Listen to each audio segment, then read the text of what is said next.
Let's get that stuff off of. Let's get that stuff off of there. Welcome, everybody. Welcome to the studio this evening. I'm very excited to be with you. I'm feeling a little out of sorts. I've been running a little late all day and had a few things go wrong. I've had to fix right at the end, but I am here. I'm ready to go, and we are going to paint a black-capped chickadee. I think these little birds are so cute. I've got mine drawn out. Actually, I should say, there's my reference photo right there. I started TV at my work for, all my workmates, or we have one there if we need to Zoom somebody into a meeting or whatnot, and I started putting live bird cam feeds on it from here on YouTube. And I was watching it one day for a couple of minutes, and this little flock of little birds popped up, and I was like, oh my gosh, I haven't seen a black-capped chickadee in a while. I got to paint one of these. So that's what was kind of the inspiration for this. I feel like I'm talking a million miles a minute. Welcome. Sadiq, welcome. I know you're here. Anybody else who's here, welcome. Glad to have you in the studio. The paper that I have here this evening is Arch's paper. Natalie's here too. Hello, Natalie. Great to see you here. The paint that I have off to my right-hand side are my M-gram paints, the paints I love and typically use most of all. And I'm going to jump in and do a little painting on this guy, and we'll talk about him as we go along. I'm going to start in a very odd space for what I think everybody's going to think is an odd space for this guy. And I'm going to start way back here, just in front of his tail feathers and below his wing. That's a nice big area, and I want to make sure I get some good coloring in this. And this is going to blend all the way up. I just want to get some nice color in here, and this is a big area, and I'm going to start here and just blend this really nicely all the way down and around. Ooh, some nice darker colors. Let this get a little bit lighter as it comes down, and as we get down towards his leg down here. Oh, I see Natalie said something. I'm going to get to that in just a second. I promise you, Natalie. Then we've got a little bit of a warmer gray going on there. I'm going to take a little bit of Paynes Gray and I'm going to put just a little bit of Sepia into that. Maybe a little tiny bit of burnt umber. And that's going to be my color down here. I'm just going to block that in and then spread that all around. Plenty of water there. Where's my towel?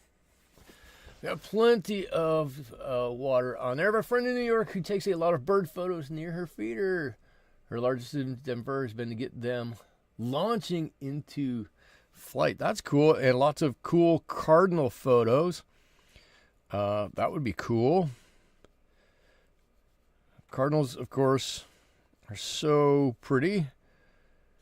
They're like the they're kind of like the supermodels of the bird community, I think, because everybody likes them so much. They're so popular. Everybody wants to get their picture. Everybody wants to be seen with them. With the bright red feathers that they have. There we go. Look, we've got a nice graduated wash here. I'm going to push some of this color back up that way. A beautiful transition of some nice ochre brown into kind of a brown gray and into almost a blue gray as we come up here, keeping this very light. And we're going to come back and we're going to do a little bit more on this to enhance these colors a little bit, but I think that's a great starting spot for us. Let's see. What can I talk about? I felt rushed this whole time. Today was an interesting day for me. Went to work, which in itself wasn't all that interesting, but I was in a day-long, almost a seminar meeting today. And well, the result of it was, wholly positive, completely positive. We spent the whole day there and wanted to talk to my team quite a bit. We've got a lot going on.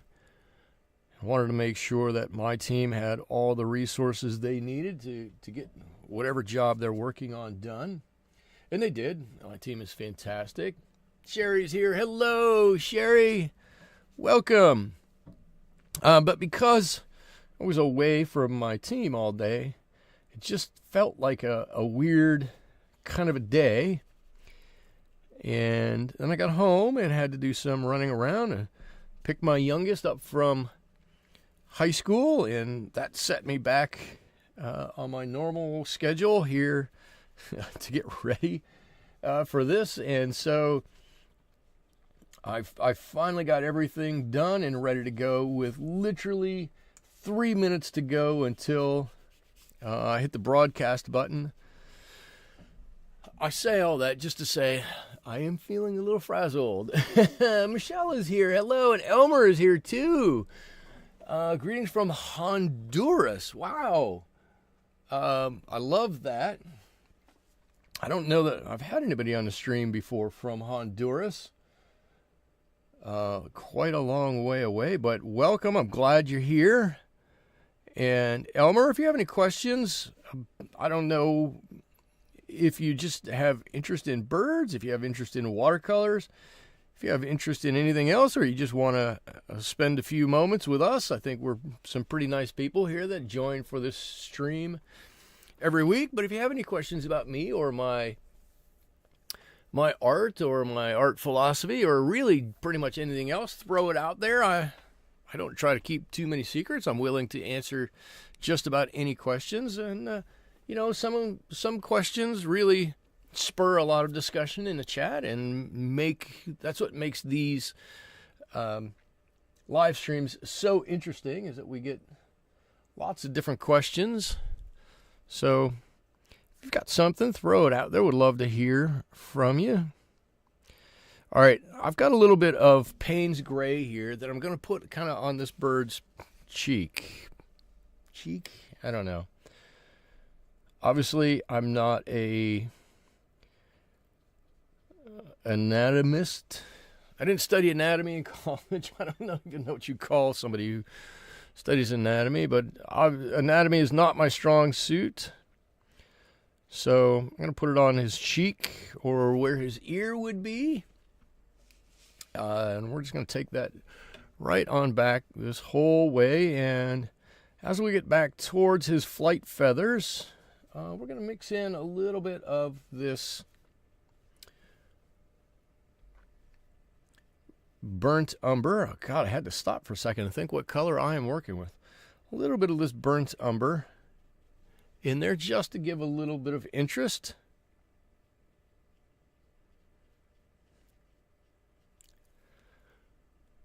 I think that's good like that. Got this nice bit of brown that runs up here. All right, good. Somebody's asked a question here. Let me get to it in just a second. I already feel like this is one of those weeks where I'm just rambling on at like 6 times the speed that I need to. Who asked me? I thought you hated Paynes Gray. Paynes Gray is not my favorite, but here where time is kind of the essence and I don't have to keep mixing my gray, I think it's fine. I don't hate Paynes Gray, really.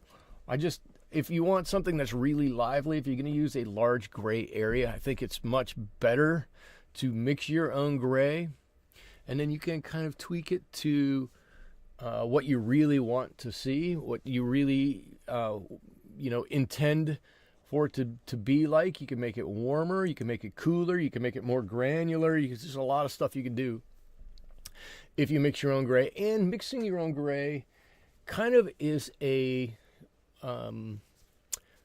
technique, or it's a skill that we as watercolor artists should have down pat, be right in our back pocket and be able to pull that right out. But like I said, in this instance, maybe to allow me some time just to ramble on, I think, and save a little time, I'll just use the Paynes Gray. Let's see. Elmer says, I love watercolors. Well, you're going to fit right in here. I used to be in a class several years ago. Then life happened. Life does happen. I totally understand that. But I always love watching the process of how the pigments kind of do their thing on a paper. Yeah, that's one of the cool things about watercolors, and that's one of the hardest things to let them do, right? We all see something in our reference photo. Actually, let me blow this up while I'm just jabbering on. That way you can get a better picture of this. So we all see that reference photo, and we all interpret that different. And when we put paint on paper, we don't always allow the paint to do what the paint wants to do, because we go, oh no, I want this little bit of color to go over there, and I want this little bit of color to go over there. And sometimes we lose a little bit of the what I call watery coloriness of the painting, and we kind of have to step back and say, okay, maybe this painting that I'm doing isn't going to look exactly like my reference photo. That's okay, because the paint has done some of its own thing in there and made its own cool kind of interest in there. Okay, now let me step off my soapbox. Anna Juanita is here. Hello. Great to see you here. Glad you could stop by. And now, as I've been jibber-jabbering, things have dried just a little bit. I'm gonna add a little bit of water here. I'm gonna use a little bit of this neutral tint, and I know I'm going to be going back over this, but I want to just get a general color base on here to let me know basically what this is going to look like when I start to tint this. Now, I'm gonna put black on this, and black to me is a weird color for watercolors, because it can be so overwhelming if you put it on in larger areas. And of course, this bird has a bit larger of an area of black, right? He's got it on his cap up here, thus the name black-capped chickadee, and he's got some underneath on his, what I'm going to say is his chin down there. Again, I didn't do a whole lot with bird anatomy in college, so forgive me just a little bit. But I'm going to block out some of these colors, and we're going to see what they look like. And if we want to, after we get a little color on here, we want to take this and just put black over the top of it. Black will easily go over the top. And if we don't, that's cool. This neutral tint will work with a lot of other colors and allow us to, it plays well enough that it will allow us to put another color over top of it and won't overwhelm it. I guess maybe that's what I'm trying to say.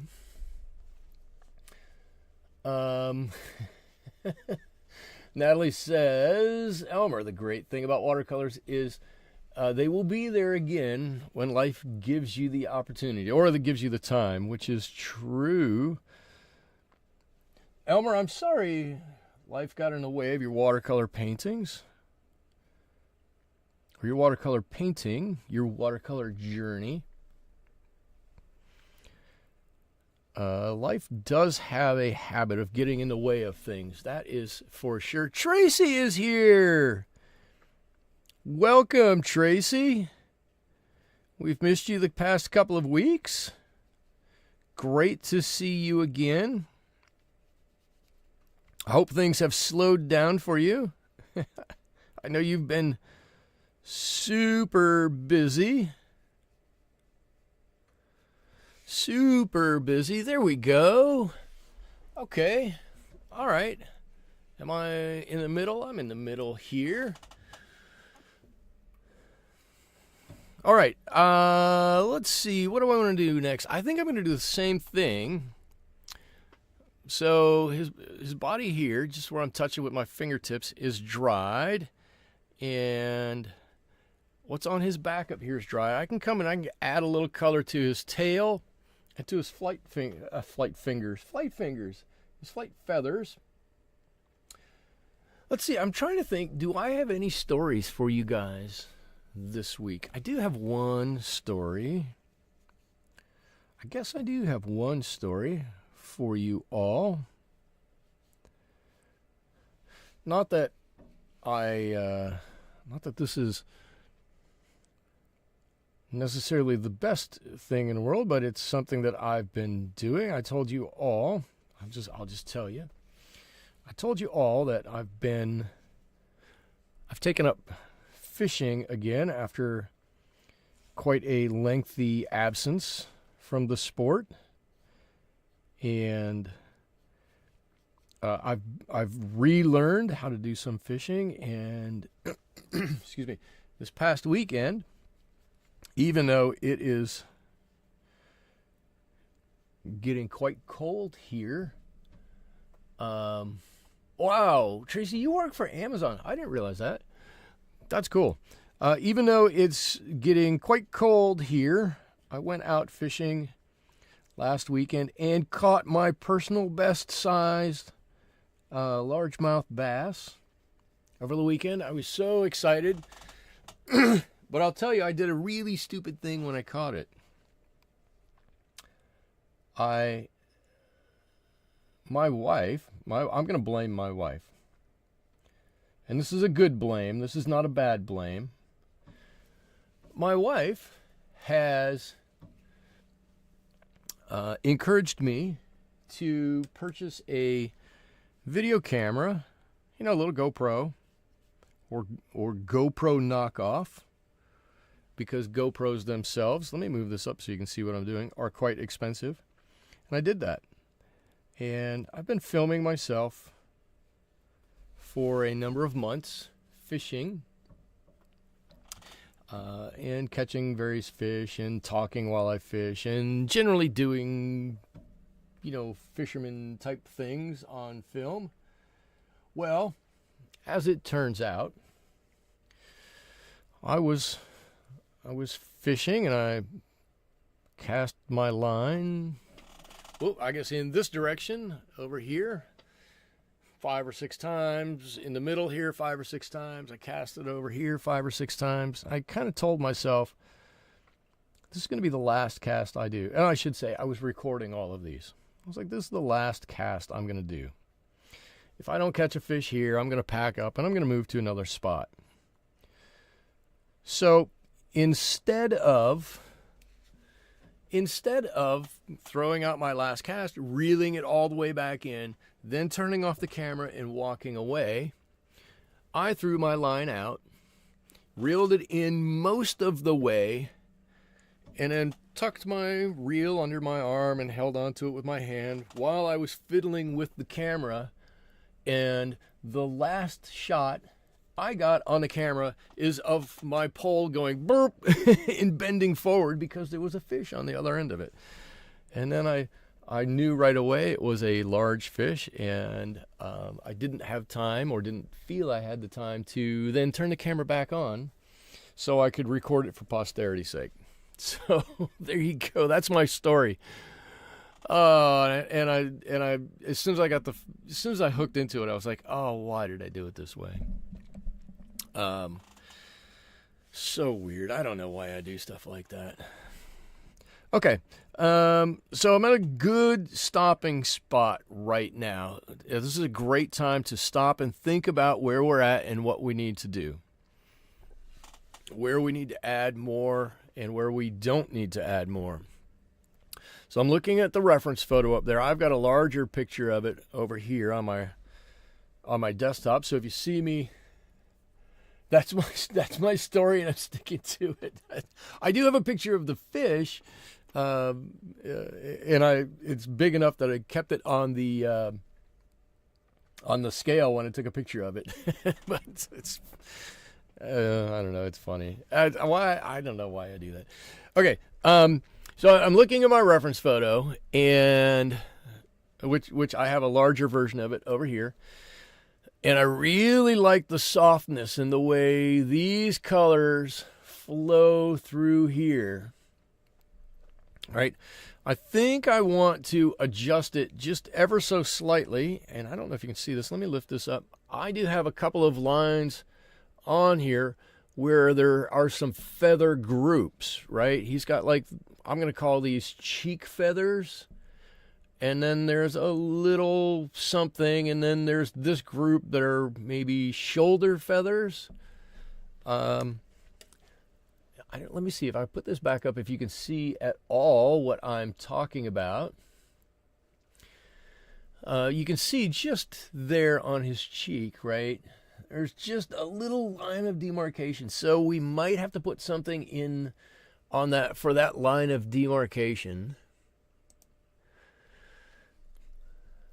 And as I'm looking at it, I think this area, his side haunches here, we probably need to intensify a little bit, and maybe a little bit down here. And I think we should do this and this, because when this goes black, it's going to make this appear to be a lot lighter. So that's what I'm going to do right now. Right, most of this is going to be yellow ochre, but I am going to mix in a little bit of, what is it? Burnt umber. Trying to think of it. So let's get this color in and then see what it looks like. And I'm okay if this gets really soupy and runs long and really blends in. Everybody's a little quiet. Oh, I know why it feels like everybody's a little quiet. Liza isn't here. Liza isn't here asking questions. That's it. So, Liza isn't here to ask questions. That means somebody else has to pick up for her and ask some questions. Let's see, what questions would Liza ask? Something about color. She asked something about colors. Who asked about Paynes Gray? Sherry, was that you? I have to look back now. Let's see. Sudike said, I saw a video. The original Paynes Gray was a combination of Prussian blue, yellow ochre, and crimson lake. Interesting. That totally could be.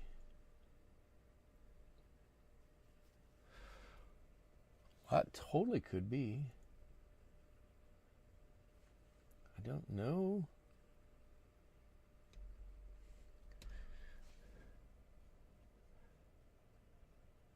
Ooh, that's going to look nice. That's going to look nice.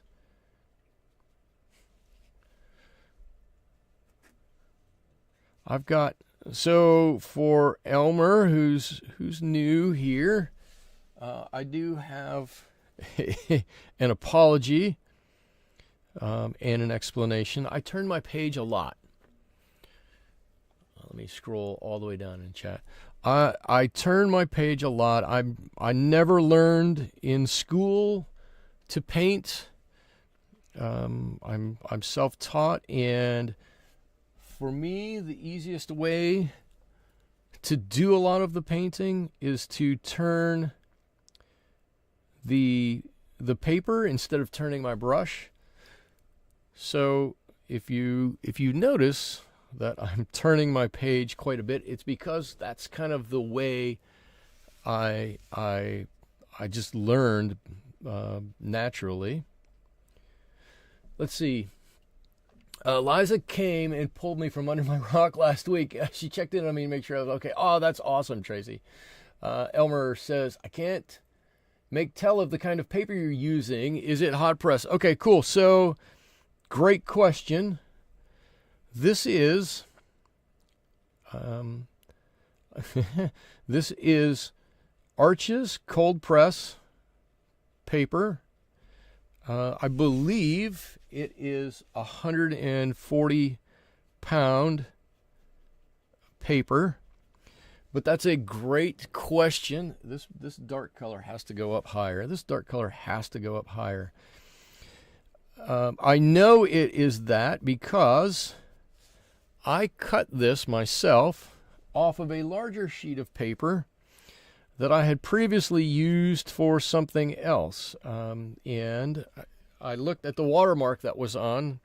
Let's see, this is the deckled edge. This was the outside edge.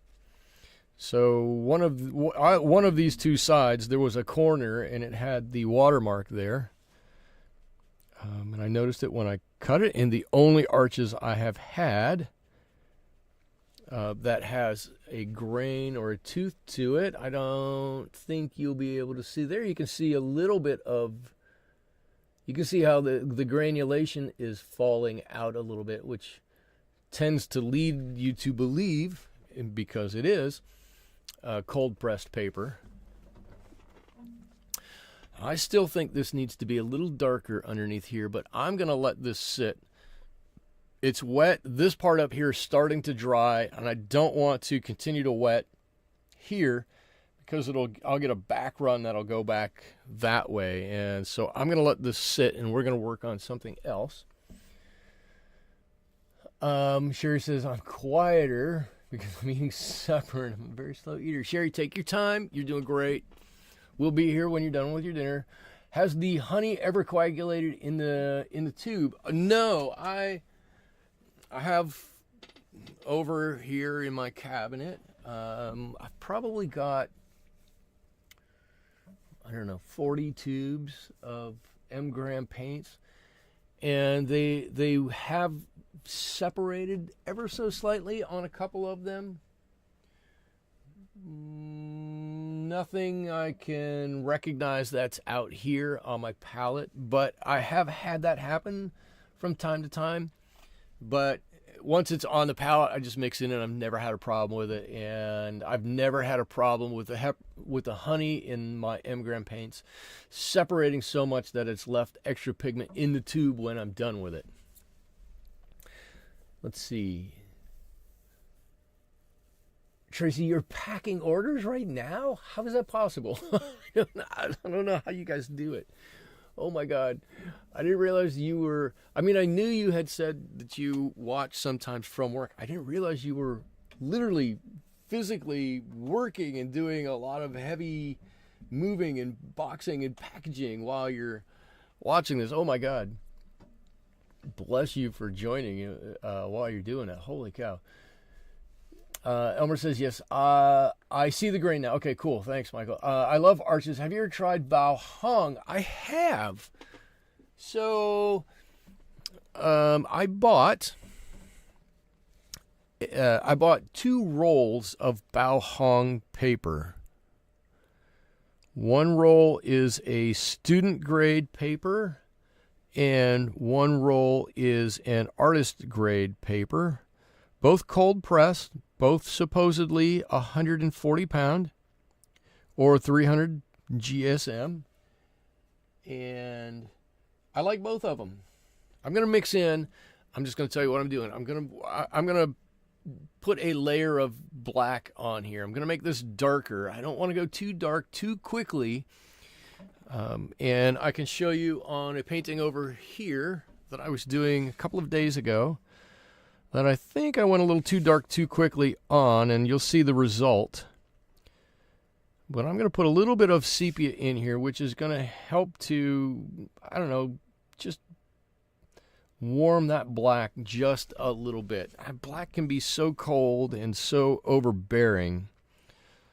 So I'm just going to try that.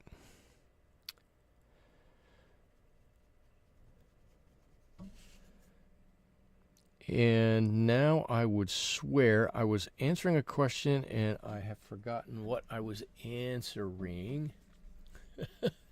Tracy, oh, that's why it's hard for me to comment sometimes. That's okay. That's totally fine. Oh my God. Please, Tracy, make sure you're doing your job and doing it well. Not that I would ever suggest that you wouldn't, but I would. I don't know how Amazon works, so I certainly don't want you to get in trouble or something for watching a video or commenting on a video while you're at work.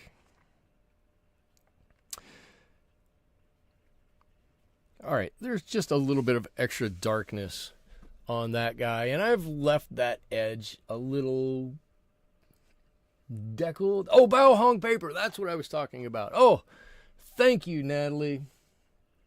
Coming to the rescue once again. I bought 2 rolls, and I can pull them up here. They're around here somewhere. Yes. They're just over there. I could go and grab them if you want to see them. The professional grade paper has a lot deeper, it's a lot rougher. It's not rough paper, it's cold pressed paper. But the indentations, the texture of the paper is so much more than the student grade paper. And I don't know exactly why, but if I'm doing something like this, I don't think I would do it with the, I mean, I might just because I have the paper. But if I were going to do it for a commission, I don't think I would use the professional grade Bao Hong paper because you end up not being able to create hard edges as easily, right? This bird's head, you know what the head shape looks like. And if because the pits in your paper are so deep, the head goes, the feathers on the head go like that, well, that's going to affect what people think of your, of your painting. So I would probably use the student grade paper for something like that. But the other side of that is if I were going to do a landscape or something where it didn't matter all that much, because a landscape is a landscape and we don't have a predetermined notion of necessarily what each landscape should look like. You have a little artistic leeway in there. then I would absolutely use that professional grade paper, and I think the professional grade paper really is quite nice. And if I knew around here where I had some of that paper, I would be happy to show you the difference.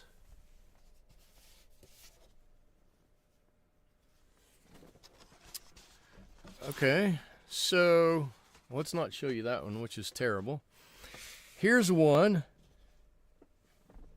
that is a bird. As I said, I probably wouldn't do this, but I did do some experimenting. That's not. Well, let's see if we can compare and contrast these two. Let me see if I can move this there. Can you see up here how rough that texture is on that paper? That's really rough paper. And it's not rough paper. That's the thing. This is just their cold press paper, and you can really see how textured that is. And this is, let's see if I can pull it up just as much smoother. You can see this is Arch's cold press paper. It's so much smoother. So it's just a lot easier to make sure that you can maintain your straight lines with this. Yep, that's right. Yeah, Elmer, yep, that's rough. That is. But like Natalie said, if you really want some cool granulation, man, that Bao Hong professional paper would really do the job for you. Would really work out really well. Okay, let's see. What am I going to do here? So his head is wet. This is still ever so slightly damp. I'm going to move back here and do some of these wings. How am I going to do this? I don't know how I'm going to do this. Let me get a little Paynes Gray. Let me get a little bit of neutral tint. That should give me a nice gray color. Throw in a little bit of this burnt umber to warm that up ever so slightly, and I've got a really, I think, a wonderful gray color there. Let's see if I can show you what that is. Here's my little quick drawing I did of it first. Oh, that's a nice color. It's a little warmer than what's there. I think we'll go with something like that. And I'm just going to start to define the shapes of things I want and things that I think don't need all that much color. So I'm going to separate a couple of feathers here. And I do this, right? There's going to be some overlap here, but I'm going to start with a little bit of negative painting. Okay, so my negative painting is, I'm going to paint this top tail feather, but I'm going to leave this little tiny one out here, right? And I will come back and put some color on that one, but I want to get that started like that. And I think I can probably start to separate these ones down here. What do we have in the stream here today? 14. That's a great number. I like 14, and I think if we got 14 people here, I think we have almost everybody contributing to the chat, which is great. I said part of the fun of doing these live streams is the interaction. Because I don't know if you guys get a lot from the interaction, but I certainly get a lot from the interaction. Right? I learn quite a bit on here. And what's more than that, I could come home and I could, come out to the studio and start a painting and, paint away for an hour or so. And that'd be great. There'd be no problem with that. But it'd be just me sitting out here and listening to the radio. So you guys, whoops, I told all the regulars this all the time, but you guys have kind of become my friends that I rely on to have a little fun with on Wednesdays. And I look forward to this. And I really do get a lot of energy from you guys to continue to do this each week. So just want to acknowledge that and say thank you to you all for continuing to make my Wednesdays so enjoyable. Let's see, Natalie says, we show up week after week because of the fun interaction. There you go. And that makes me happy to hear that you guys are getting a little bit out of it.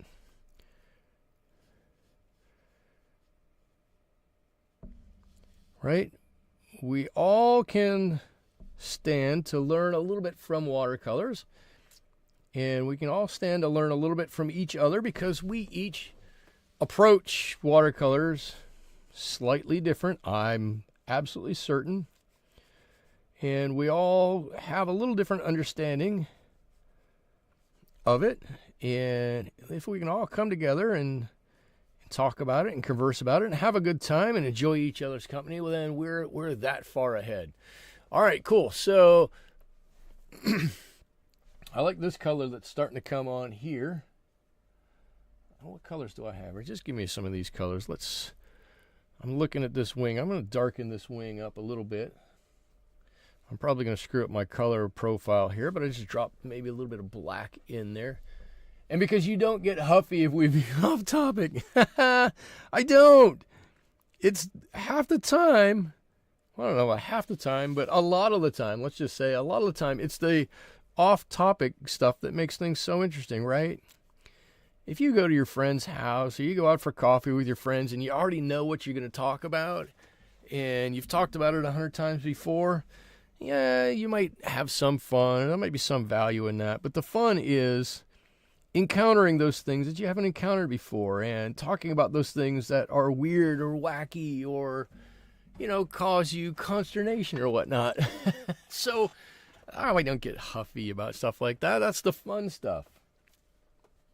That's by far the fun stuff.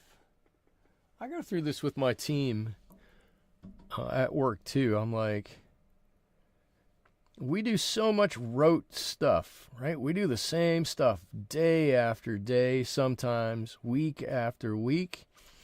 And we're all good at it. And we all go, oh, okay, and this is what we do. And this is, whatever. And then something weird comes up. And half the team goes, oh, God, now it's something weird. We do all this regular stuff, and now something weird comes up. And why do we have to do that? And, what's going on with this? And I'm like, hold on a minute. I think you're thinking about this the wrong way. Man, we do all this stuff that happens every day, and we don't get a lot of credit for it. And then something weird comes up. Jump in and do that weird stuff because that weird stuff is the fun stuff. That's where you can really dig in and get your teeth in and learn some understanding and reach across the aisle and work with somebody from a different team or work with, somebody in our office that doesn't understand, or maybe you don't understand and they have the understanding. I'm like, that's the cool stuff that happens with the weird and the interesting. And so here on this channel, it's the conversations that aren't necessarily watercolors that make the channel so much fun, and you guys bring that with you every time. I'm just saying. Sudika says, I like your sessions because I'm helpful. Oh, well, that makes me feel good. I hope. And for anybody, if you're ever on my channel, or anybody who's watching in replay or whatnot, man, just ask the question. I have received so much help in my watercolor journey that I am always willing to sit down and help somebody else understand a little bit about watercolors. I try to say watercolors aren't that tough, but sometimes they are. You have to get your head around how the colors mix and how the water works before you can, before you can really say watercolors aren't tough. And I get that. That's a hard thing to do. And I want to get everybody to that state where, you can easily pick up a picture like this and make a fantastic painting. Is it ever going to be in the Louvre? I don't know. But you're going to enjoy the process, and you're going to end up with something that looks really cool when you're done with it. Sudike says, Umber, no pretentious people in this group. Natalie says, my insanity today is I just repurchased a cheaper palette of paint for work that I bought a few months ago and can't find now. Oh, well, misplacing things. I've done that about 1,000 times. I was just thinking today that M-Gram is my favorite paint, and I've never had a problem with it. It activates so easily. It does activate very easily. I need to turn this. I think it bumped my camera a little bit. What's going on? It keeps... there we go.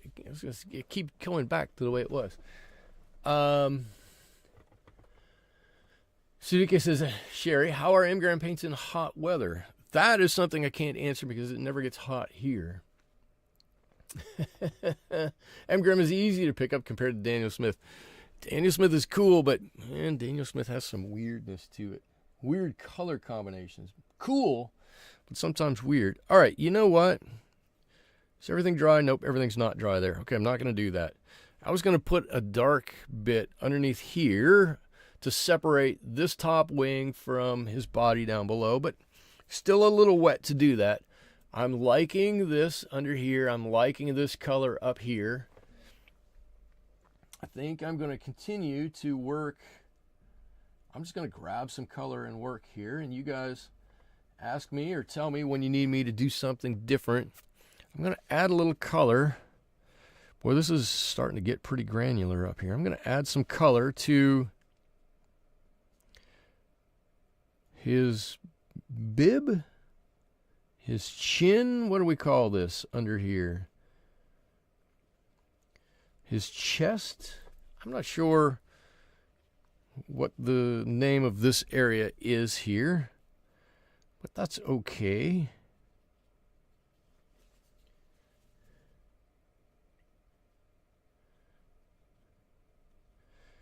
And if you do what I just did, the answer is more color.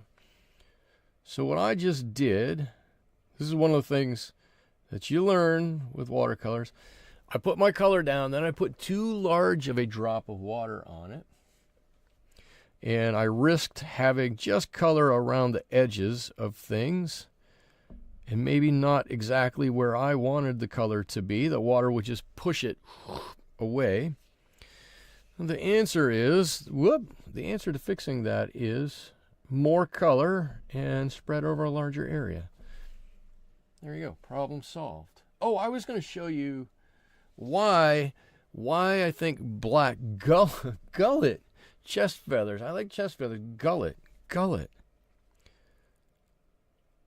Do they, I guess they have a gullet? Do all birds have a gullet? No, but a gullet is an organ, though, right? You don't. No, is that a gullet or a gizzard? Oh, I don't know. I'm not sure. Well, regardless, this area. Okay, so here's why. I don't want to put black on too quickly. Actually, it's maybe not quite as bad as I think. So this is a friend of mine's dog that I'm painting for him. And I'm just going through here, and this area, it looks strange up there. This area looks totally different to me. It looks almost caked on here. There's a little bit right here that looks almost caked on too. And I think I just layered it on a little too much, too fast. This down here to me looks good, and I like the fact that I was able to use black and still get a little bit of detail inside his ear here.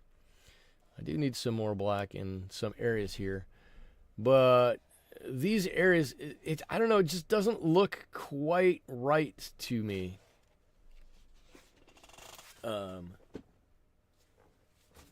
So that's why with black anyways, I really try to go slow with it.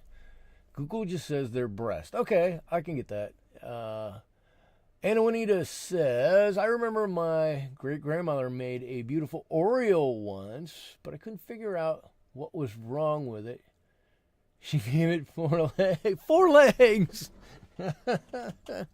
That's interesting. Did your grandmother live anywhere near 3 Mile Island? I just had 4 legs. Holy cow. Let's see. And I'm doing this with a little bit of the sepia in here. And sepia, well, I'll hold this up and you can see. The sepia and the black are separating a little bit, and I think giving this some nice interest within this feather group. How's that? Within this feather group, the throat, the upper breast, the gullet area, whatever we're going to settle on.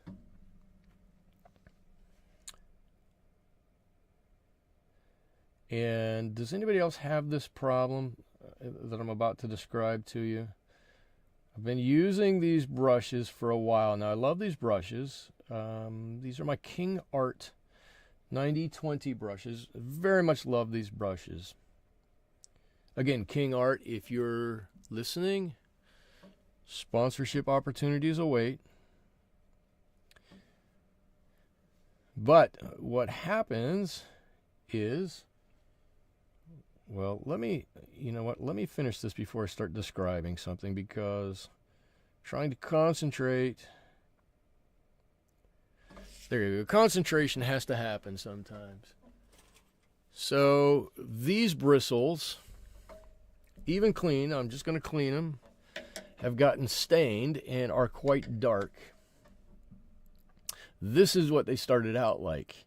Painting with a dark color with stained bristles onto a black surface with my eyes makes it really difficult. Am I back to my King Art brushes? This is fairly small. We're talking 8 inches by 11 inches. I don't feel comfortable painting on something that small with my golden maple brushes. This one I could do it. If they had sent me, this is a 2, if they had sent me a 1 or a 0 size one of these brushes, I think I could have done it no problem at all. But this just doesn't get down to a fine enough point for me to feel comfortable painting on here. So that's why for tonight I'm back to my King Art brushes. And look, I've used them so much, I've worn the writing off of these. I really like these brushes. I think they're really quite nice.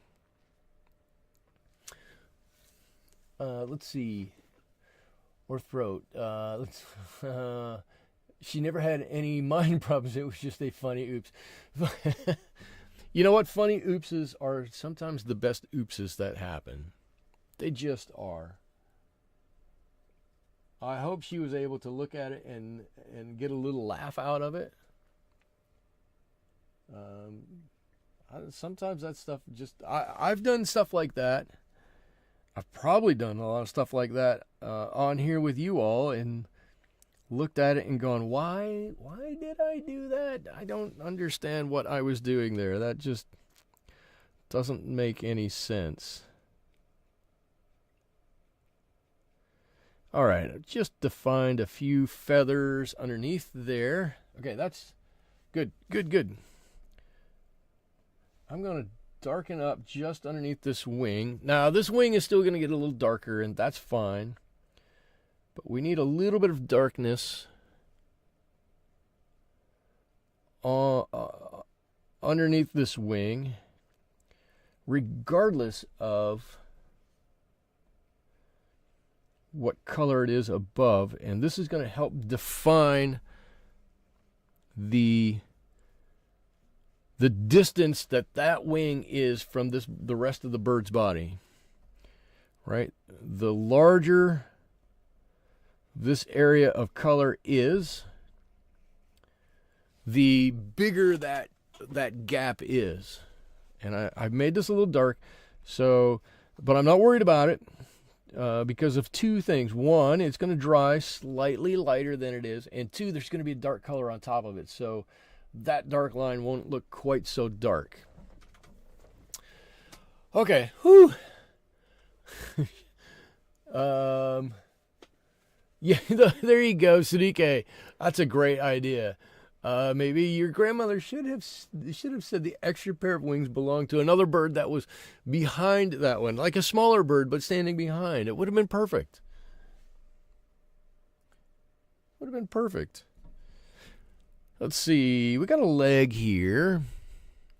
I'm looking at this leg. I don't want to paint this leg just black. Let's get some of this brown color in there. Add a little life to this leg. I know I keep saying, why is there all this black on this bird? And the bird is black. That's a me thing. That's not the bird. I need to learn to accept the color black. It just, sometimes it sucks the life out of paintings. It's hard sometimes when you got these beautiful other colors, and then black is so aggressive or so demanding of your eye that it really can take over. But I'm going to put a little bit more on here. Let's see, just a little on the back of his leg. A little shadow line here. A little something. Just trying to develop that little foot that's right there. There's probably a little something on this side too. There we go. Oh, I think that's nice. Got that little tiny foot right there. Just like that. Did I, Anna says, did I take this picture? I did not take this picture. I do try to take pictures of what I paint from time to time, and I do espouse going out and finding your own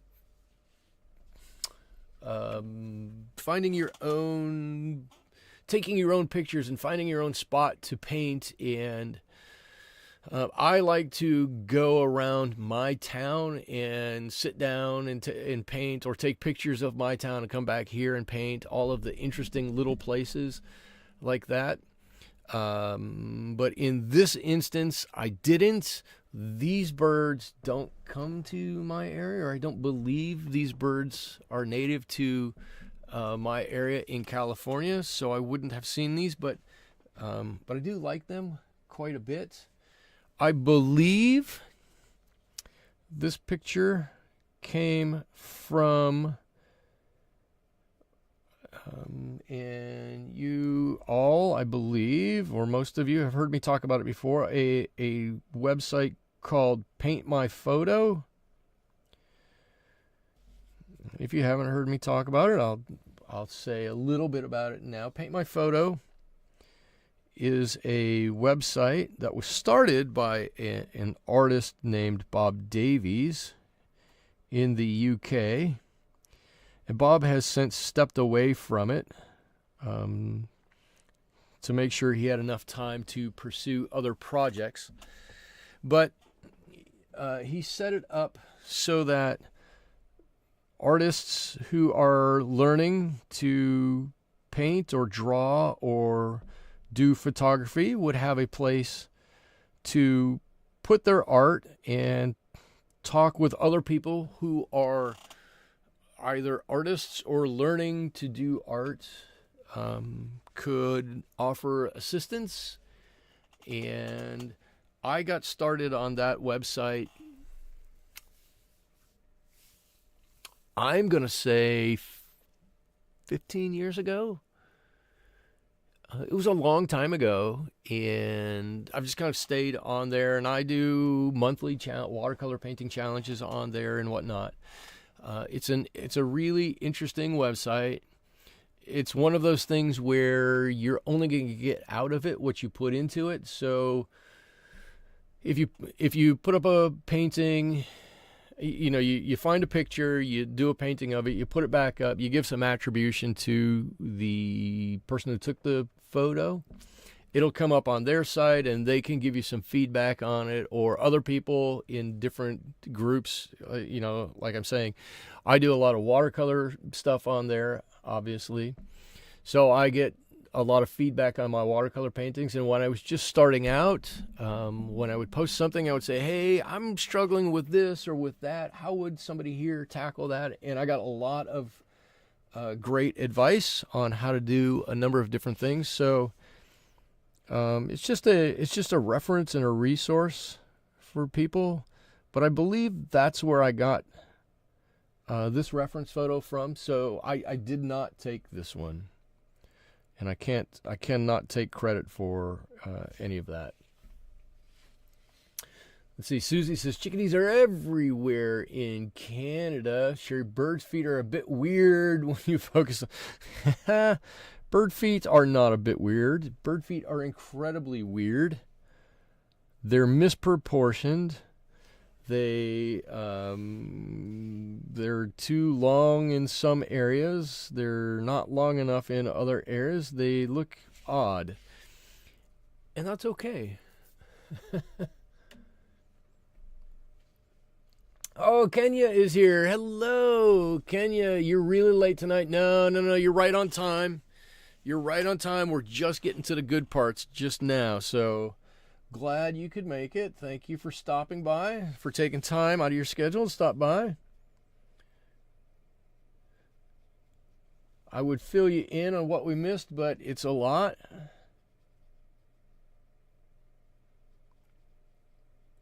I'm going to put this in there. This is maybe a little crevice in here, maybe just a touch of blue in there, whatever this blue is, to push that back just ever so slightly. Natalie says, we have a new resident owl on our street. He's going to do a couple of pellets this week. I love owl pellets. I think they're cool. Left you some owl pellets. Natalie, that means he likes you. Or she. That's a sign of affection, right? It's like a cat who leaves a little present on your door. He goes out hunting and comes back and leaves you a little present. It's a little term of endearment just for you, that owl pellet. I was running here a number of years ago.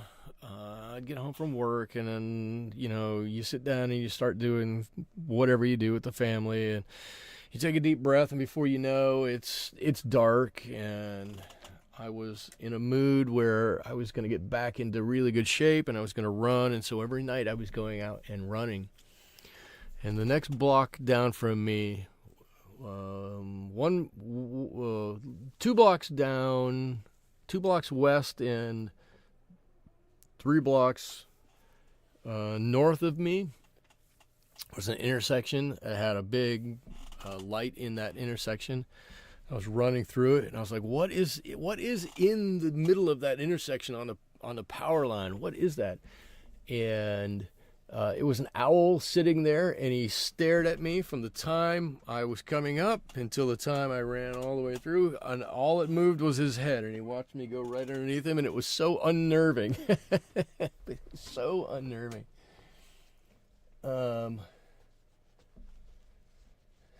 Let's see, Susie says, you people who live in those amazing places are so fortunate. My big event this week was the water main breaks in the street in front of my house. Oh, I'm sorry about that.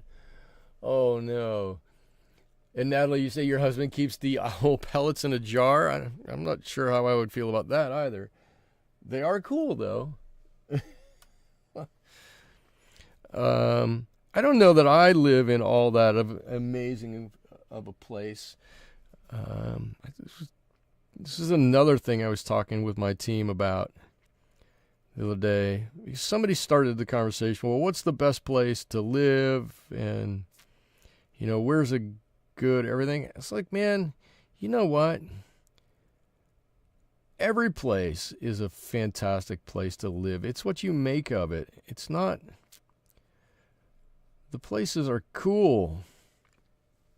There's so many... Oh, man, that just looks like I outlined that. That's not really what I wanted. There's so many cool places. We just have to accept that each place is different and unique a little bit. Some places might have something that you think is cool, but your place might have a lot that other people think is cool. And I like to think things that way rather than, you know, I've never been the kind of person that the grass is always greener on the other side of the street. Yeah, I have the ocean. That's a great example. You know how much time I spend at the ocean? Zero. I was talking about it the other day. I'm like, I'm from Ohio. I look at the ocean and I go, God, that could be nice land out there. And all it is water. I don't go to the ocean. I don't do anything in the ocean. I know that makes me a terrible human being. I accept that. But I'm just, other than I watch the sunset over it, I'm like, okay, cool. Yeah, it's just the ocean. And then I spend all my time doing inland things. So I don't want to say, you know, this is a terrible place or anybody's place is terrible. I just think we, you know, there are differences of opinions, and we all live, I'm betting you, in places that are absolutely fantastic if we take the time to recognize that places are absolutely fantastic. That's all I'm going to say about it. Everyone has to live somewhere, but not me. We're nomads since we're retired. No, that would be, actually, I think that would be fun and terrifying. I am strictly not nomadic, but my parents are quite nomadic, and the joke in the family is that they'll come and they'll alight at a place for about 3 or 4 weeks. And then they have to start making plans to go somewhere else because they've got too much gypsy in them. They can't stay where they're at. Okay, cool. So I got some color on the top of this wing now, and we're just going to start building up some of this. All right, and I think he's starting to come to life.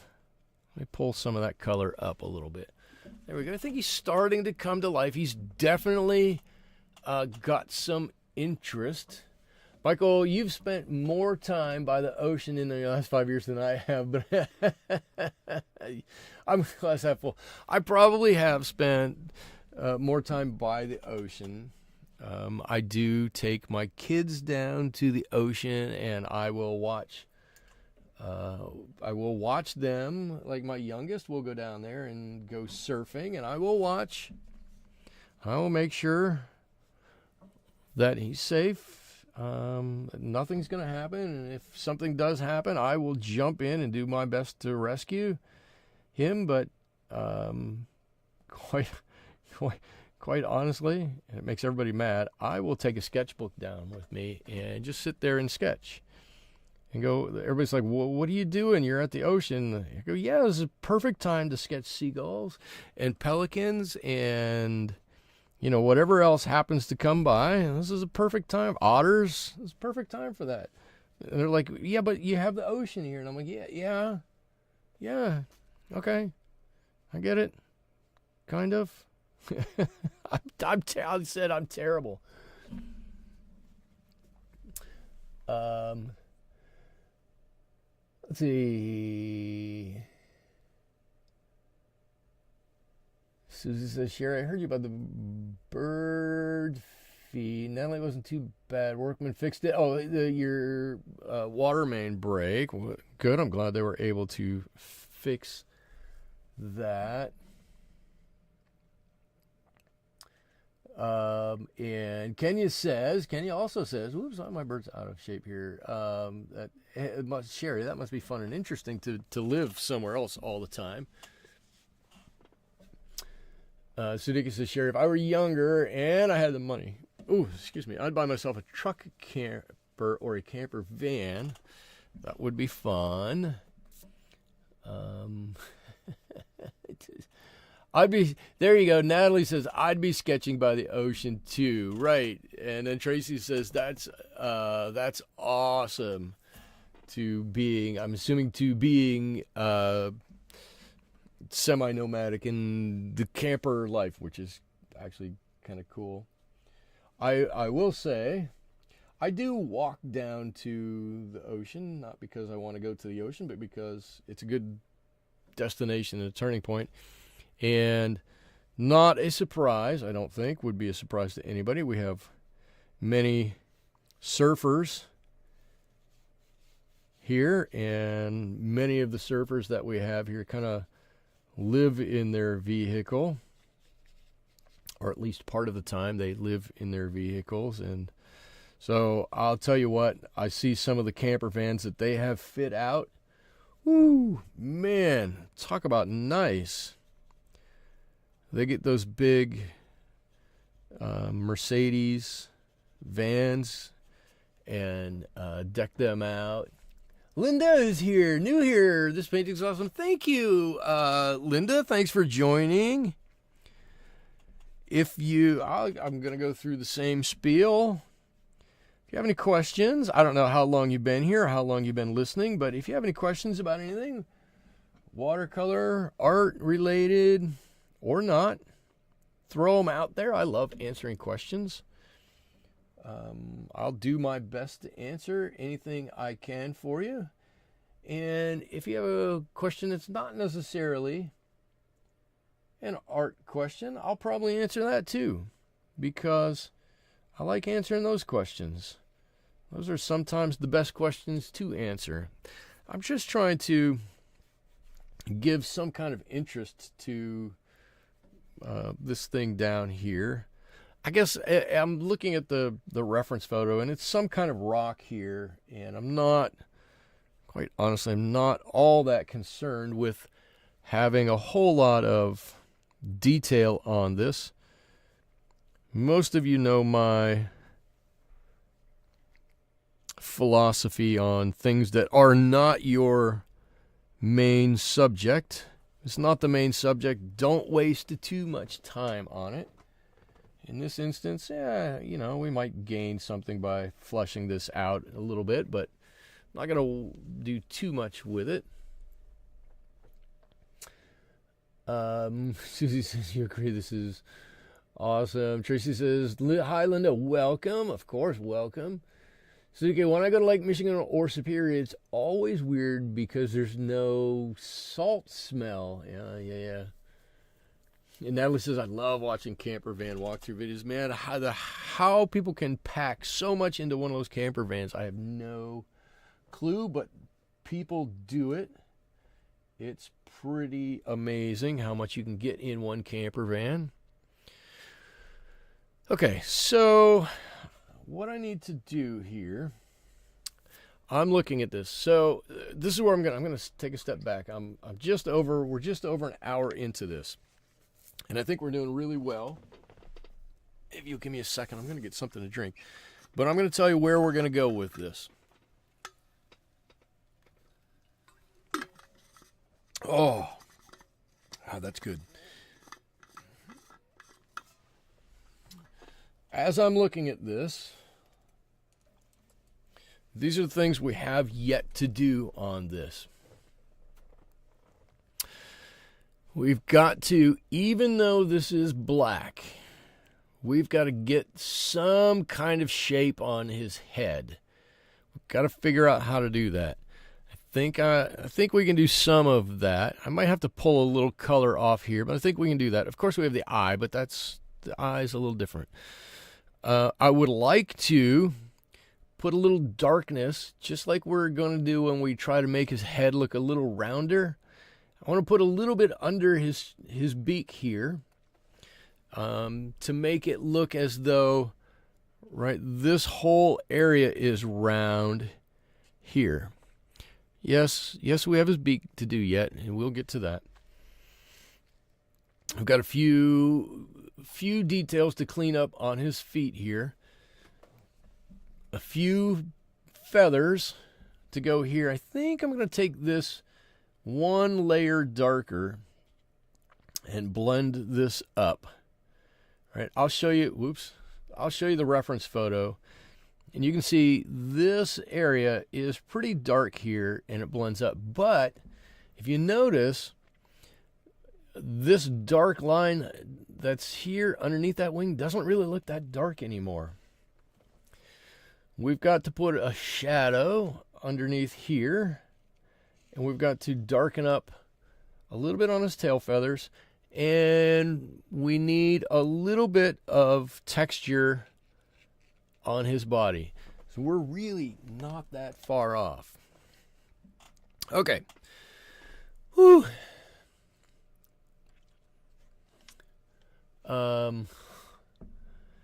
Let's see. Sadiqa says, I love watching videos of people traveling in their campers. My favorite is Kenny of all trades. He's out of Minnesota. Huh, interesting.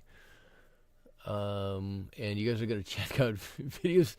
Natalie says there's a van lifer, Linnea and Aquila in Colorado. Wow. Little campers. This is pretty awesome.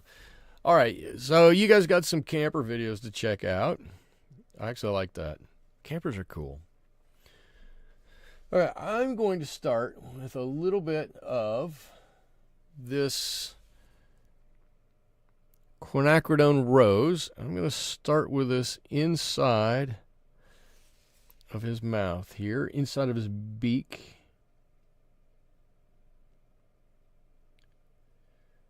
I would love to humanize this guy and call all of his body parts human parts, but I also know that's probably not really fair to him or her. I guess I don't know if this is a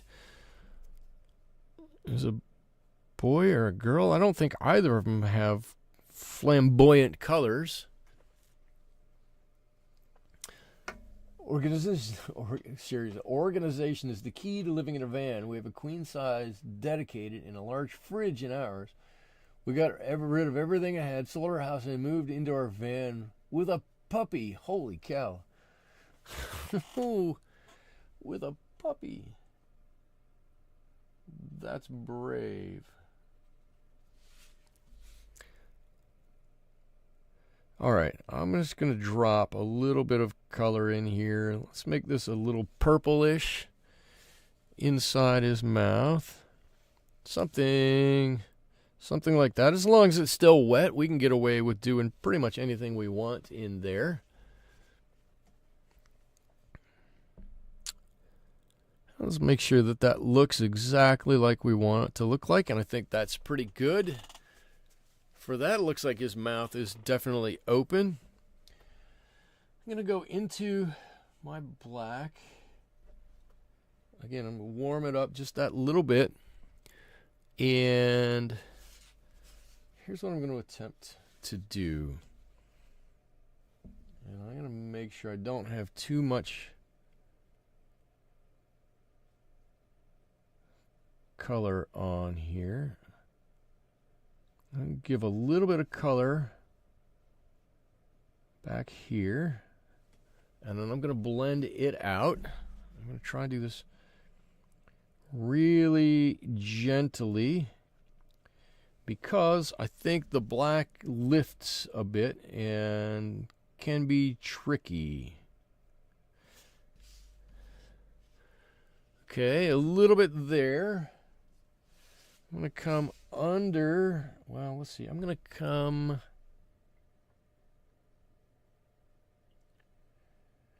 right down here and under his eyeball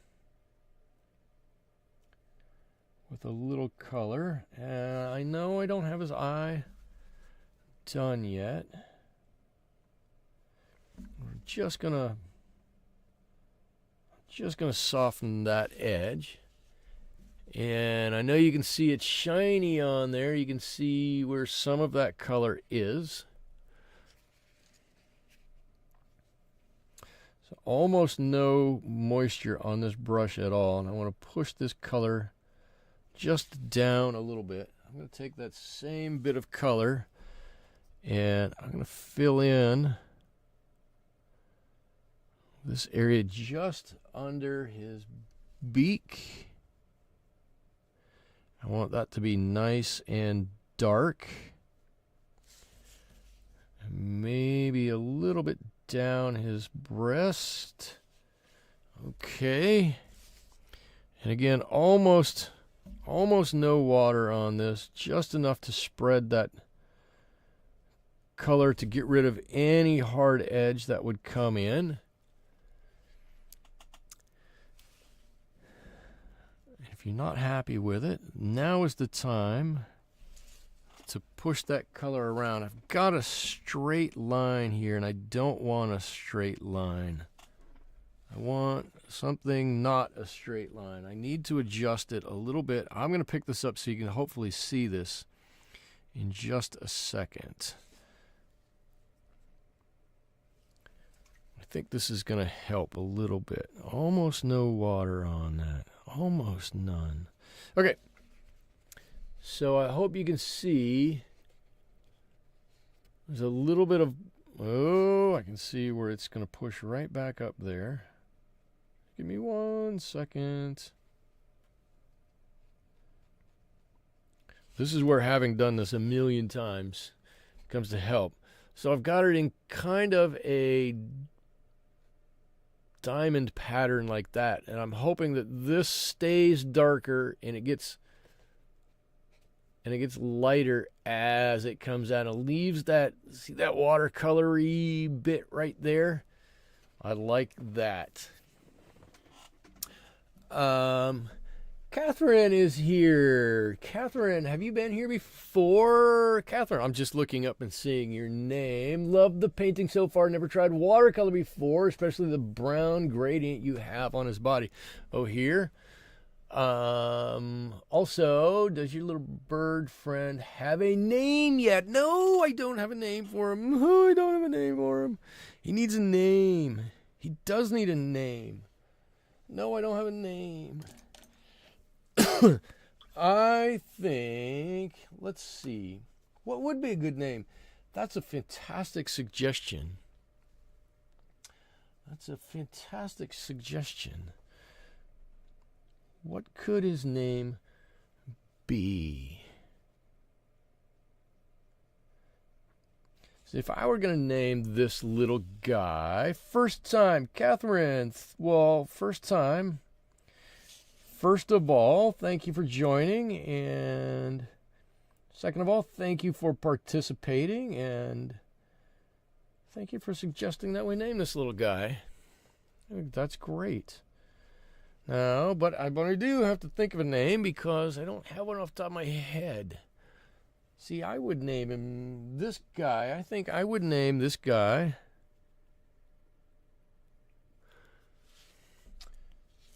So, let's see. What would I name this little guy?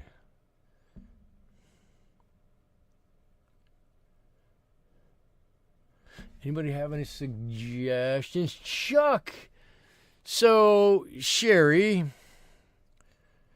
that's so funny that you said that because the first name that came into my mind was Charles, and I couldn't tell you why, but my wife had an uncle named Charles. He has since passed. And Charles was a wonderful human being. And I couldn't tell you why,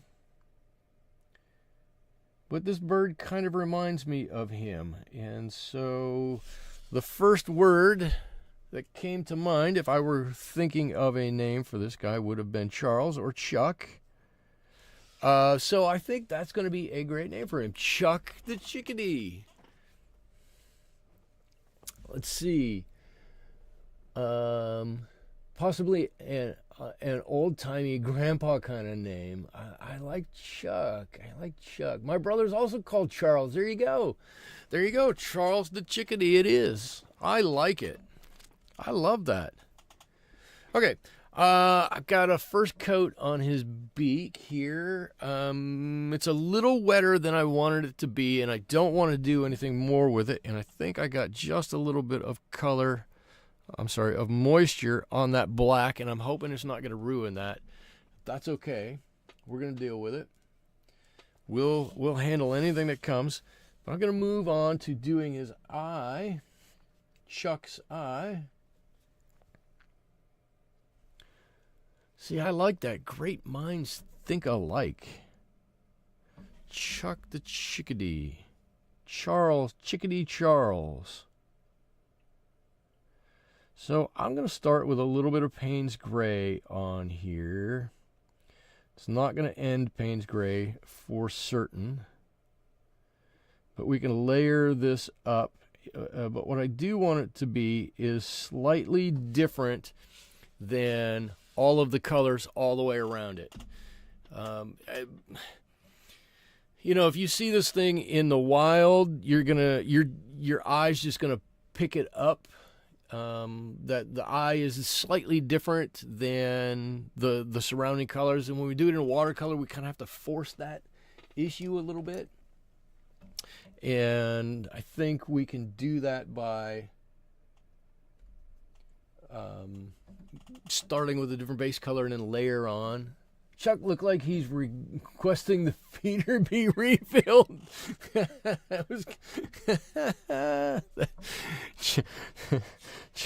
Chuck does look a little perturbed. I will admit that. Chuck is definitely not the happiest camper at the moment. He's demanding a little something go on here. He's saying, "Hey, I don't know if you guys had any plans to do anything today, but you know that little restaurant that I go to, the one that's hanging on the string by the tree. If you could just go ahead and restock that, that'd be awesome."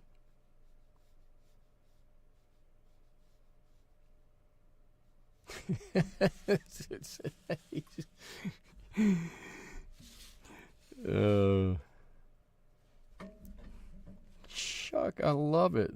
Chuck, Charles the Chickadee. I actually miss Uncle Chuck. He would come, he would drive. Oh, no, so he was from Illinois. I was from the Chicagoland area. He would drive all the way out here. Upside down, looks like Chuck is hanging on for his life. Catherine, I tell everybody, you should know, you're a first timer.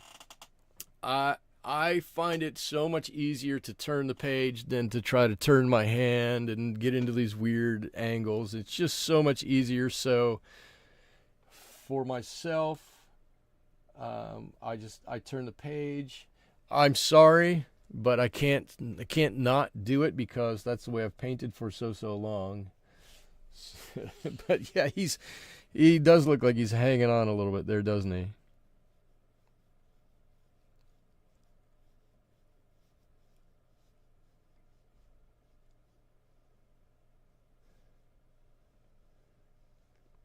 Oh, and I was going to make a reference to an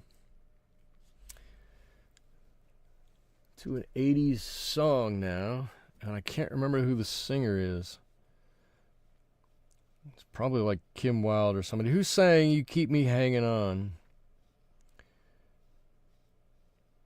Anybody know? Somebody will know. Somebody's got it. Remember when Mintington used to come, Minty and Thirsty for a Brew?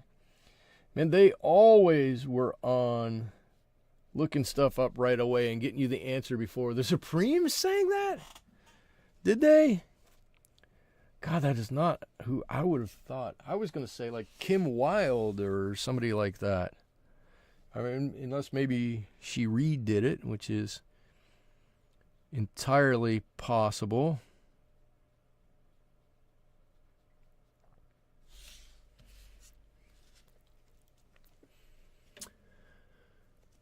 The Supremes, I wouldn't have guessed the Supremes. I'm going to put a little bit out there. Maybe there's a little extra feather hanging out there. A little shadow on that. All right. Got his tail. Got some feathers roughed in. I like painting my feathers by more negative painting than positive painting. I just like the way the shadows play on them a little bit. I think it gives it some interest and some life to it. Diana Ross. Okay, Diana Ross. I guess I could see that. I still thought somebody else did it. Which I guess it doesn't preclude that somebody else did do it, but I would totally believe that she was the originator.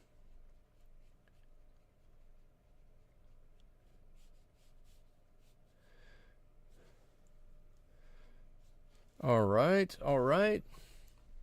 He's got his tail on there. I'm gonna come back while I'm working on Kim. Okay, so it was Kim Wilde. Okay, so Kim Wilde did also cover the song. All right, so I'm not crazy. I'm just I'm not crazy. I was just thinking wrong decade. Anyways, maybe Chuck was listening to Kim. Look, he's listening to Kim Wilde right now.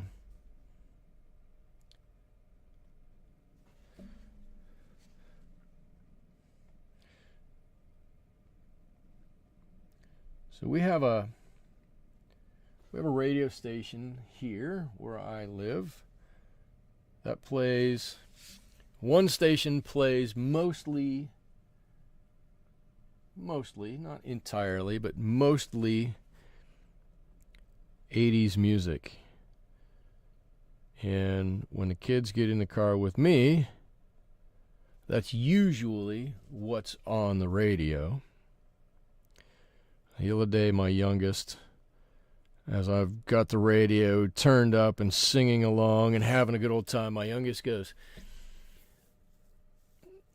God, those 80s artists, they all had great voices. I went, yeah, they had to.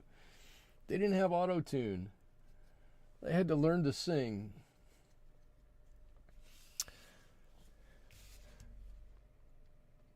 But then I also got the comment, did they all have to use a synthesizer?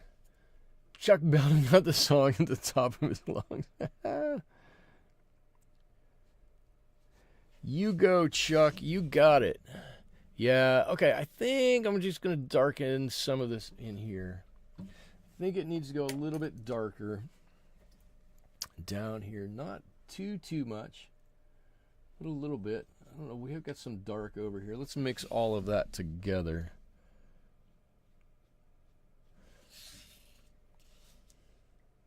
Chuck belting out a tune. I have to say though, I don't. Chuck doesn't seem like a Kim Wilde kind of bird to me though. From the look on his face, he'd be singing something with a little more anger in it.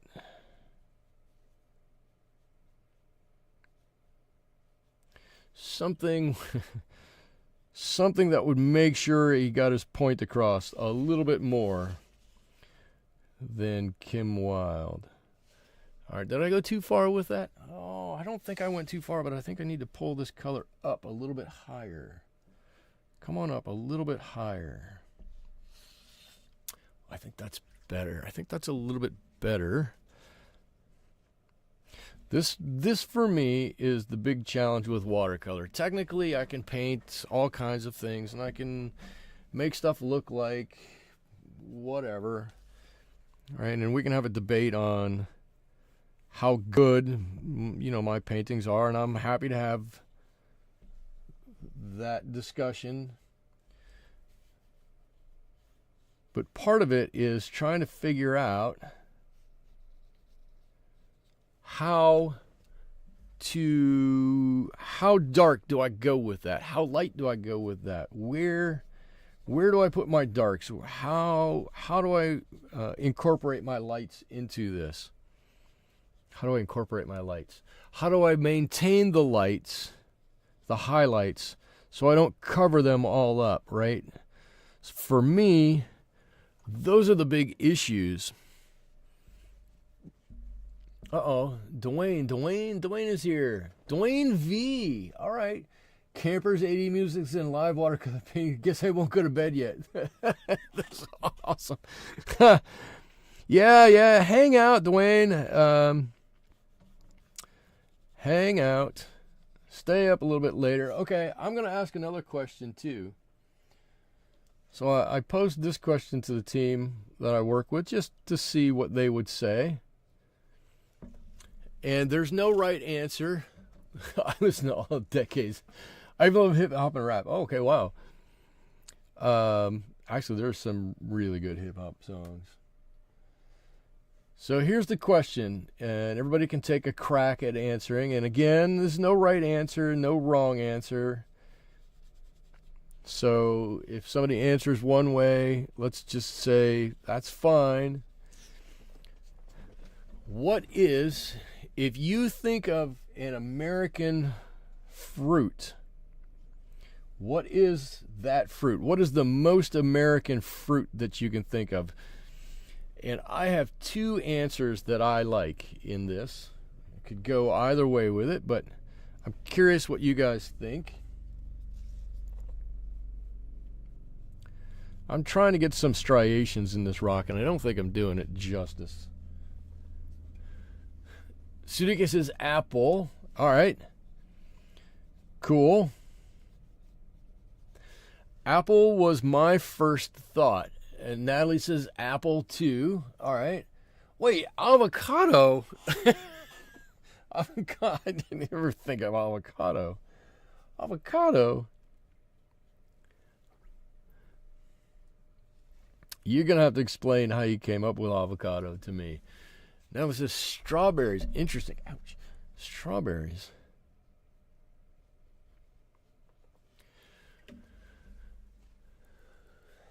All right.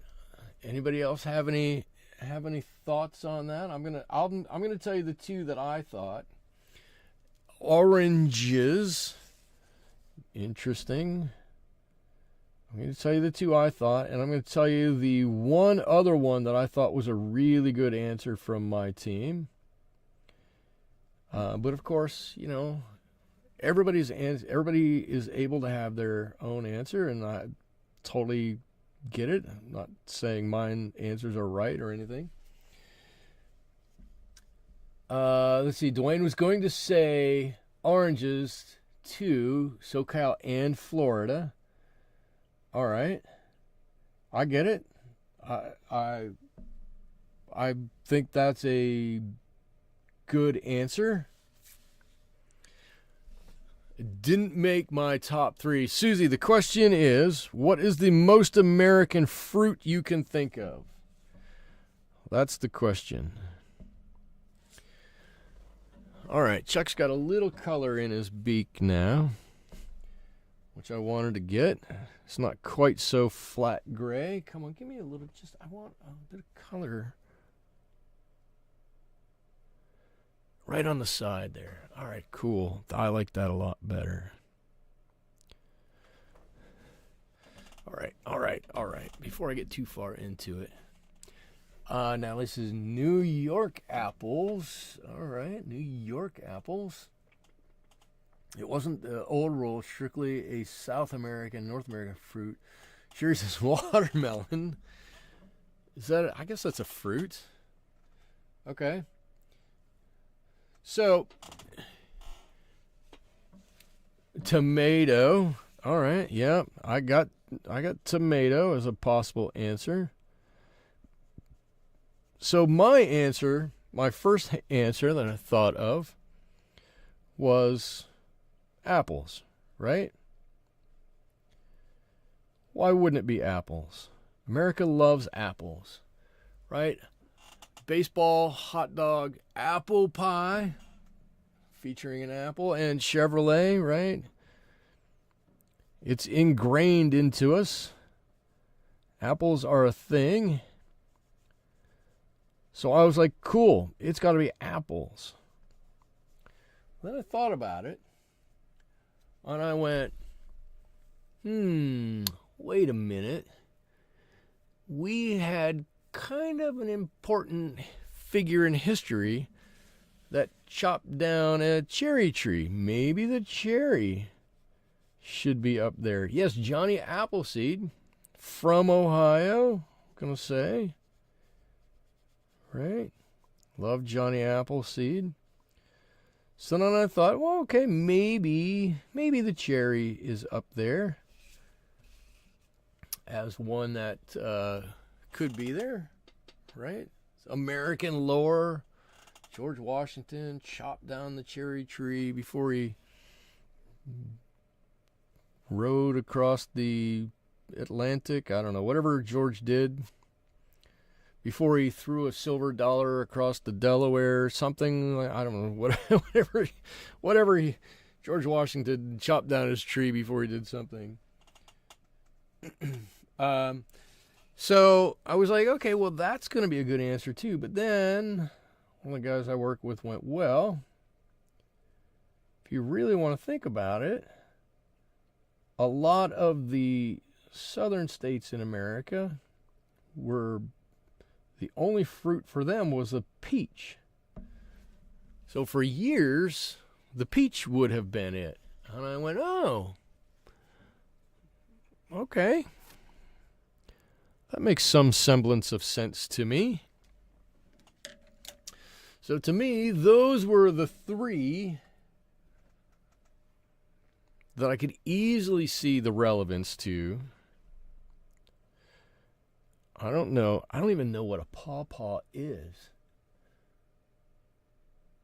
Apparently the pawpaw. What is a pawpaw? I don't even know. Who put that? Catherine, what is a pawpaw? Where do you grow pawpaws? Well, obviously, if you're putting it in there, it's the only native North American fruit. Obviously, we're growing it in North America. But, or I guess a better question is, where would one buy a pawpaw? I don't know that I've ever even heard of a pawpaw, or if I have. I see peaches huge here in Alabama. Yeah, okay. We have a lot of native berries. All right. But are berries fruits or are berries berries? Is there a difference between a fruit and a berry? There might be, there might not be. I don't know. That I don't have the answer for.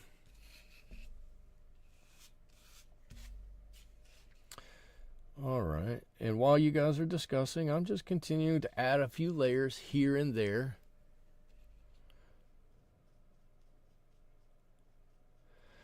And I think this guy's really looking good. I think he's really looking good. I want to pull this color back just ever so slightly. I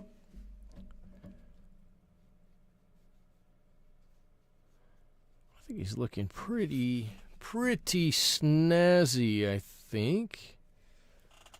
I think he's got a really nice look. Native to the United States from Atlantic coast north to New York State and west to Michigan and Kansas.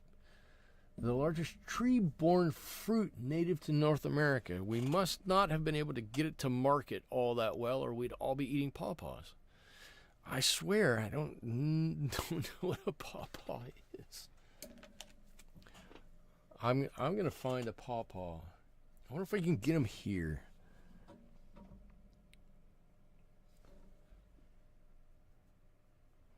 We do have plenty of, who said avocados? We do have plenty of avocados here.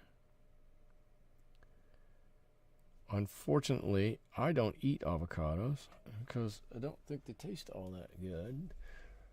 The fruit has the ungainly appearance of a small green potato. Well, it may appear in clusters on a tree. Oh, interesting. Interesting. Looks like a small green potato. I can see why we didn't really come out with them. Here, eat the small green potato fruit. I'm sure it's good for you. Having said that, I would totally try it. I'm probably a little bit more adventurous with my food than most.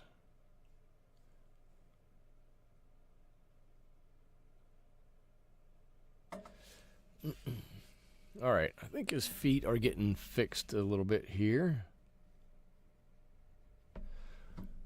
They looked a little outlined. I think they're looking a little better now.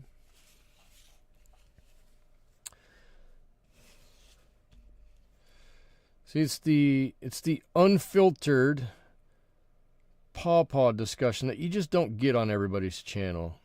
You only get that kind of stuff here. Tracy, you love avocados. When we moved into the house I live in now, it had a giant avocado tree in the backyard, and it was overgrown, and it was hanging all the way to the ground, and it had like no avocados on it. I don't know how long it had been growing. I don't know what the previous owner had done with it. I don't think much of anything. And I didn't like it hanging all the way to the ground. I was tired of seeing it as a tree. So I told my wife, I'm like, I'm going to trim this stinking tree. And, you know, we're going to let some sun into the backyard. I'm going to cut this thing way back. And she was like, my wife was like, yeah, okay. You know, just make sure you clean up, do it safely, blah, blah, all that kind of stuff. All right, cool. So I cut about half of this tree off.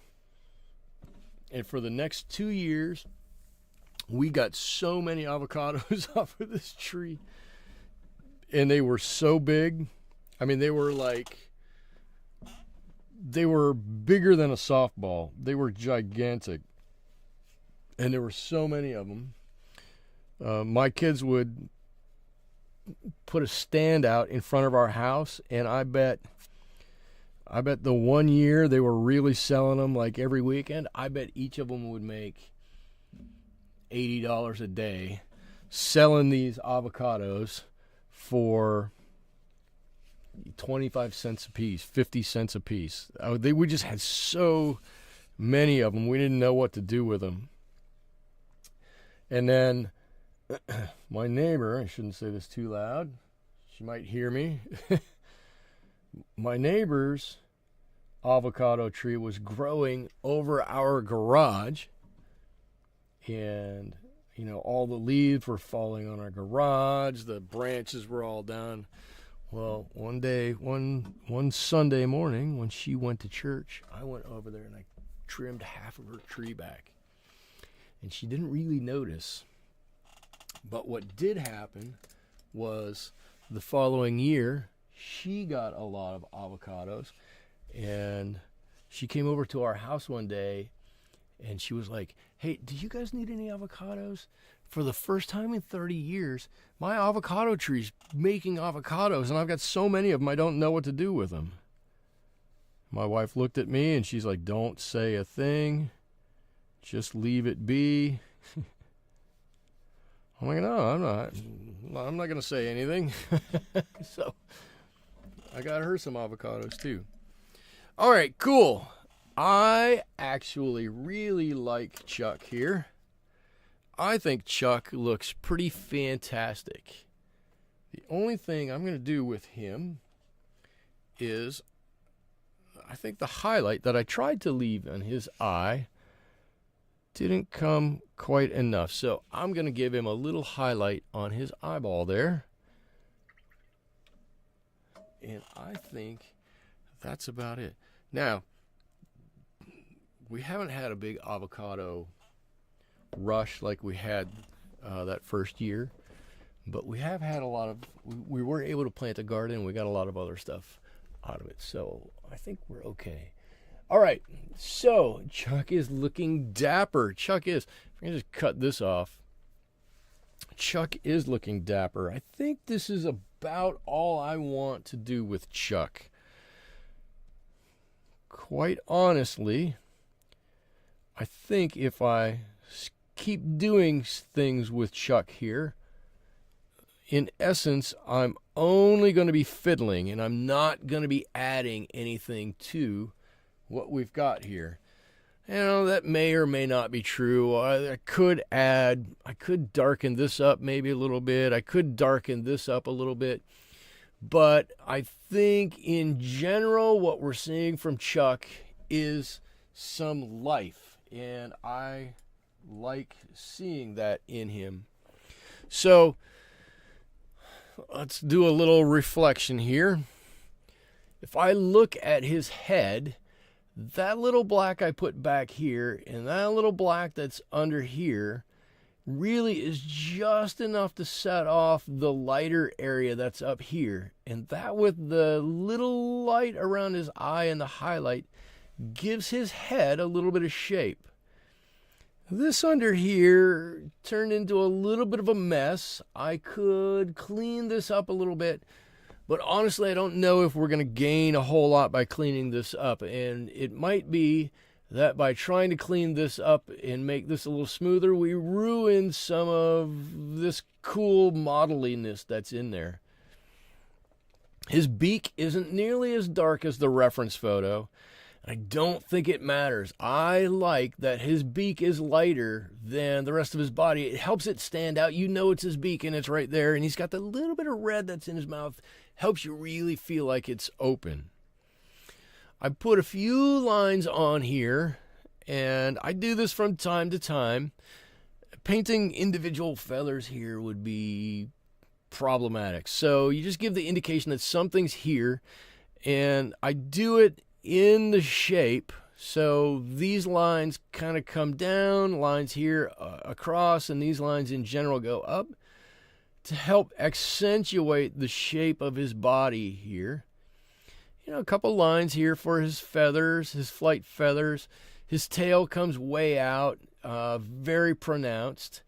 And actually his talons or his toenails here really help to bring his feet together. This is really a small area and hard to do his feet. And you can see his feet really are, you can see his individual toes in there too, if you get close. So I am going to sign Chuck here and call him done. And that is what we have for today. So I want to thank everybody for joining me. If you haven't done so, Chuck has beautiful feet. If you haven't done so, please hit the like button. That would really help me out a lot. The more likes I get, the higher in the YouTube ratings that I can get. If you've already done that, then thank you. I'm not exactly sure what we're going to paint next week, but I will get that out soon, probably Sunday, maybe Monday. Monday is a holiday for me. I'll probably do it on Monday. But we'll do just something fantastic again on Monday. I'd like to thank you all for taking time out of your Wednesday evening and spending time with me, helping to make my Wednesday evening fantastic. I do really enjoy spending the time with you guys. The conversation, the laughs that we have really makes this worthwhile to me. It makes me want to come back and do it the next week. So thank you all for helping to make my Wednesday evening fantastic. I hope I made your Wednesday nice too. We'll do this all again next Wednesday, 7 o'clock Pacific. Until then, thank you so much, and we'll see you next week. Bye-bye.